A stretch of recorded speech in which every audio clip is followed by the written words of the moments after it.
Look at that hand. Check this out. This is exactly like this. Look. Look at the fingers. Like that. Look at the thumb. And then it repeats right here again. Look. Faded. And it keeps repeating in bigger size. It keeps repeating here and up here in the corner. Look. Mostly you see the fingers, but you don't see the hand. Few times you see the hand forming exactly like it should. Look at this right here. You think that is random?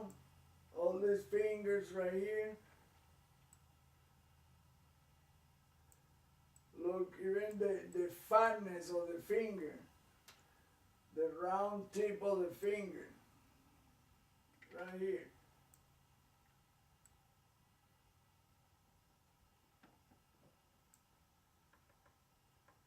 Then it repeats right there.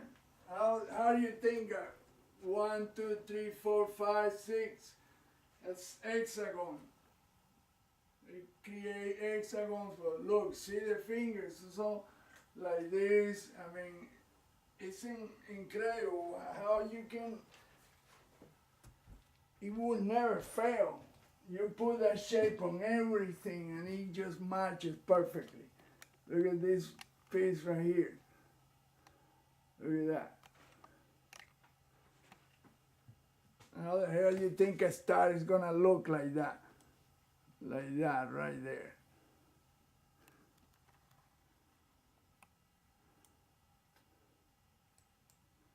And then look at the top one right there. Really a star like that, almost a square.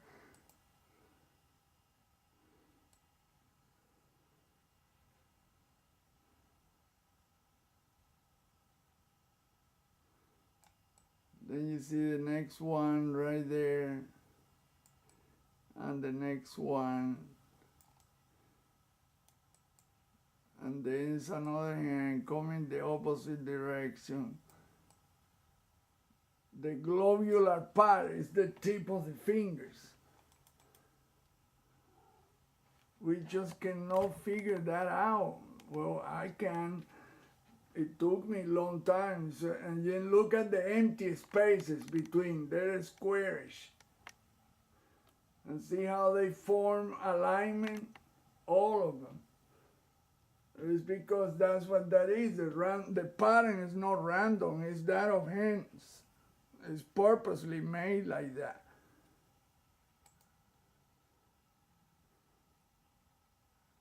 Look at this. It's spiral galaxy. Like they call it a tadpole. It ain't no tadpole. It's the galaxy is just hiding in between the gas, dust, and gas, and the brightness.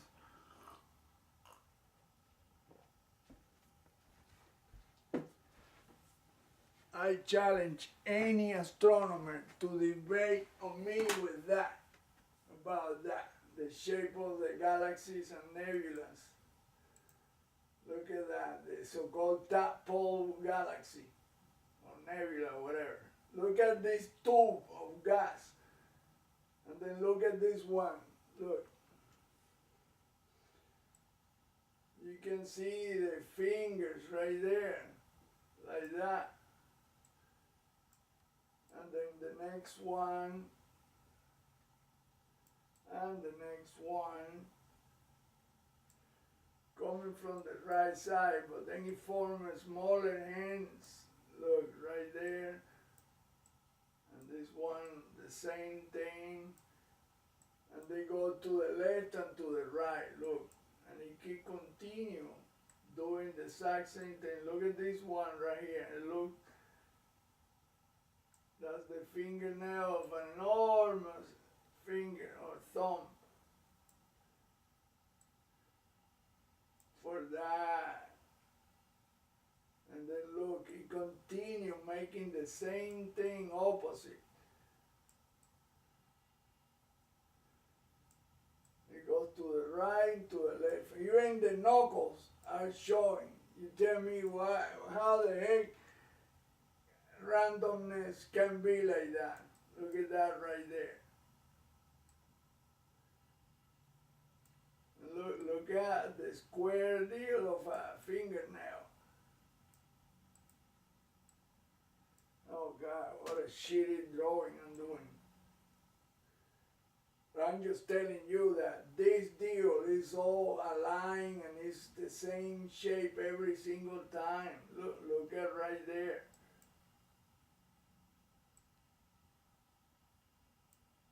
Look at the fingernail right there. And then the other one, and then the other one, and then you have ends coming vertically, and then horizontal. That by the time you do all the lines, it becomes a map full of lines everywhere because it's three-dimensional. And that is the problem with people that only have that flat plane view. They only have one-dimension view. If you don't know how to project a three-dimensional deal, look at that hand right there, right here. Look at the finger right there. Check it out. Boom, boom, boom, boom. Forefinger and the thumb. Look at even the thumb fingernail is, look, right there, like that. See how the finger bend? That's the symbol of God. And it keeps repeating here and here and here, and it becomes bigger. Look, even here. All the bright spots are all the fingertips and the fingernail.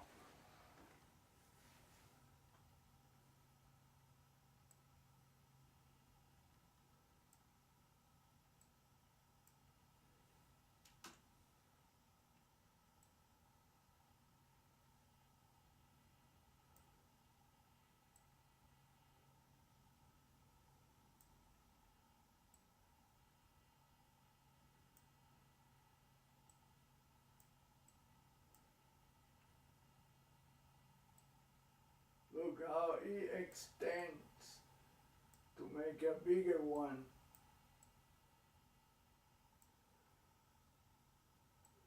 I mean, this is sad, man. People cannot see shit. Look at that one. Same thing.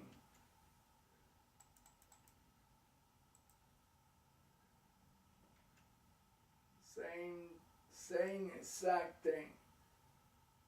Oh, look, there is a hand individually made right there. Look, right there.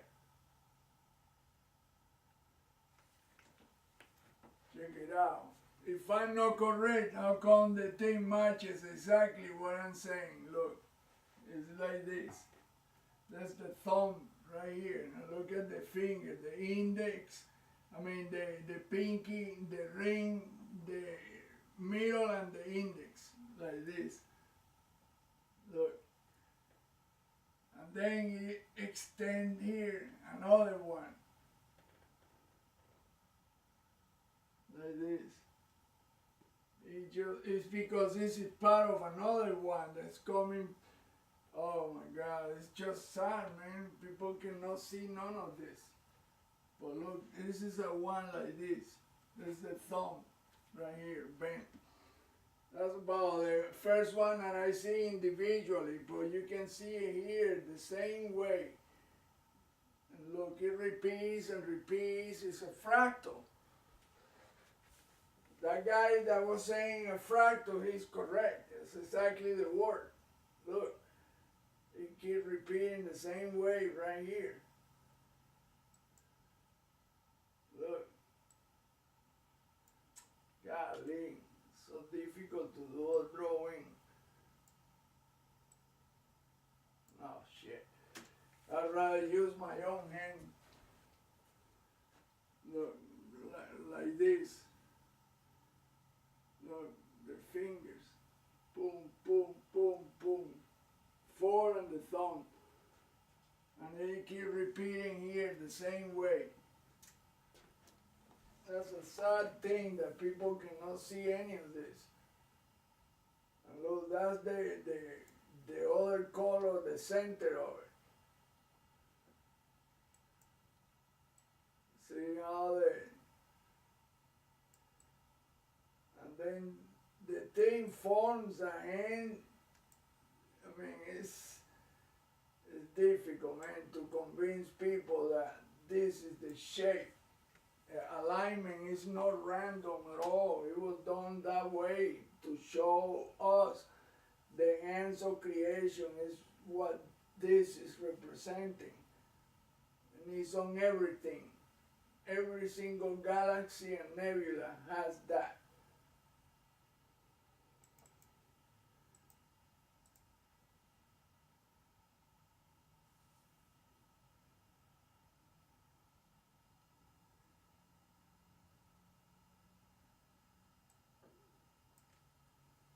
Look at that one.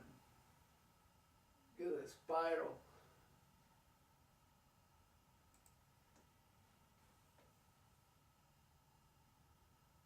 That's amazing, man, that people don't see it.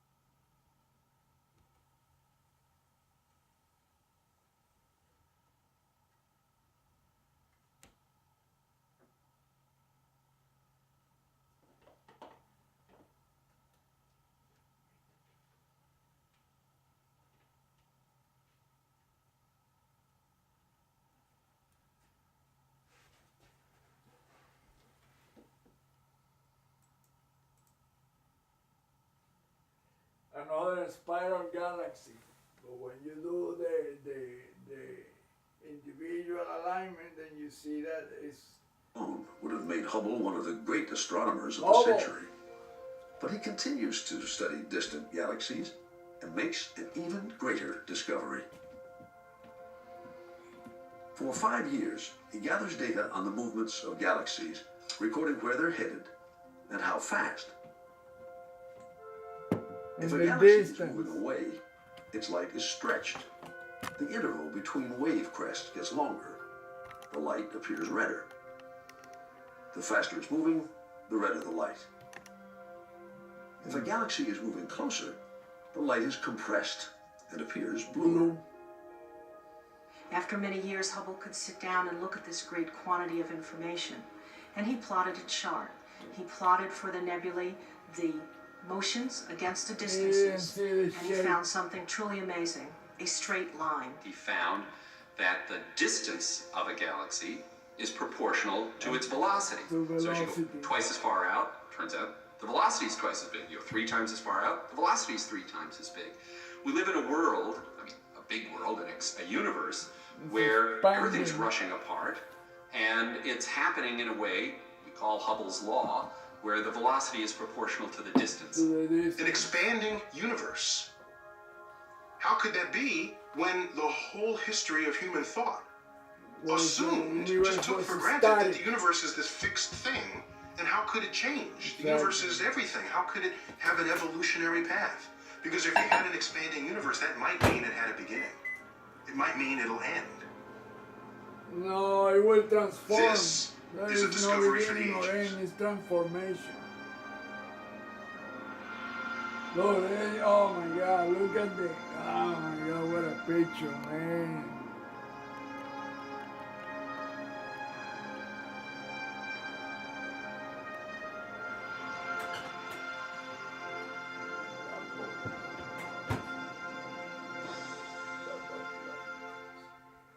Before Edwin Hubble's discovery, even the great physicist Albert Einstein